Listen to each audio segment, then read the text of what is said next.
সন্দীপের খ্যাতমতের প্রকৃত চিন্তা মাথায় নিয়ে আমি সন্দীপের রাজনীতিতে এসেছি বন্ধুরা।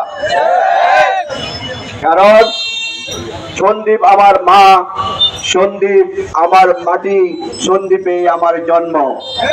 এই সন্দীপে কেটেছে আমার শৈশব, এই সন্দীপে কেটেছে আমার কৈশোর। আমি যে জন্মেছি এই সন্দীপে। বর্তমানে জীবন এবং জীবিকার তাগিদে আমি সন্দীপের বাইরে অবস্থান করলেও প্রতি বছর আমি সন্দীপের পানে ছুটে আসি। কোন প্রতিকূলতা আমাকে সন্দীপ থেকে বিচ্ছিন্ন করে রাখতে পারেনি ভাইরা।